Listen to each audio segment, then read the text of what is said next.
Now, the annual Science Forum South Africa is taking place at the Council for Scientific and Industrial Research, or CSIR, in Pretoria. It's hosted by the Department of Science, Technology and Innovation. The Science Forum celebrates 10 years of insightful dialogue, making this year more significant. Let's cross to SK for more on this one. Sakina, it's over to you.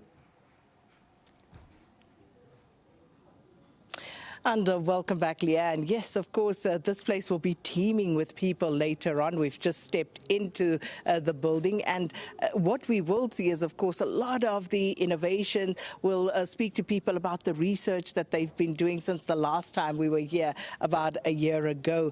Now, also very interesting about what happens here is that it is a gathering where you will have all the various stakeholders come together.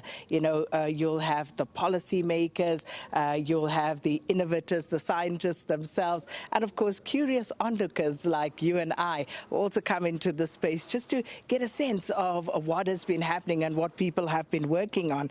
And we also get to speak to some winners, and I'm joined by one right now, and this is of course part of the events that take place. Now there are various awards that are given out, and I'm standing with Professor Maree, and he of course is the winner of the SA Tech Challenge Award, and he's from Rockwater Technologies. Prof, thanks so much for your time. Let me start by saying congratulations to you, and of course it's an absolute honor and a pleasure, because this is where we get to see what the brains thrust of South Africa is busying themselves with.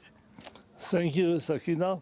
Yeah, it was a great honor to receive this award.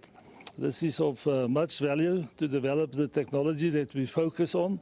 We focus on the treatment of highly saline waters using freeze crystallization. And Rockwater Technologies work closely with universities. So I'm also involved at UNISA, where I have several postgraduate students focusing on different aspects of the technology. So, Prof, and you know, we're speaking, of course, to all of South Africa, because in my opening I had said this is a conversation not just for the elite and not just for scientists, but for all South Africans, because the work that is done by yourself and others is stuff that really impacts our daily lives. And when it comes to water, as a water-scarce nation, you know, it's so important that we find ways of not just treating our water, but making sure that we have sufficient water for the nation. Now, you said your plant is at Olifantsfontein. Just talk to us about what exactly it is you do, and maybe for the lay folk back home, saline water, what is that and what did you do with it?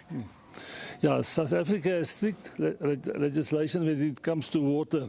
So when industrial water, it needs to be treated almost to meet drinking water qualities before it is discharged into public streams. Now, our technology focus on the brine that has been produced after industrial effluents has been desalinated. And so this is where freeze technology comes in.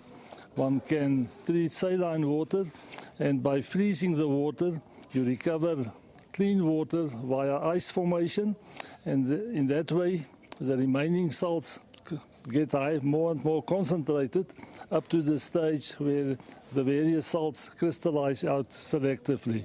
So the main salt that crystallizes out first is sodium sulfate, and thereafter one can remove other salts, including sodium chloride, table salt. Fascinating. And then, of course, the societal impact of this, and also the economic impact of it for South Africa. Yeah, in order to meet zero waste disposal, industry need to take waste streams to waste disposal sites at a typical cost of 2,500 Rand per ton. With the freeze crystallization process, that cost we estimate will be less than 700 Rand per ton of waste. And then you can even recover saleable products from that, which will help with the feasibility further. So there you have it from Prof. And Prof, am I allowed to say how much richer you are as the winner of the award? Yeah, the award amounts to 1 million rand, and that will be used to support the postgraduate studies at UNISA and at Rockwater Technologies. And aspects that will be investigated further would be how to improve the energy utilization efficiency, and also how to improve the purity of the salts.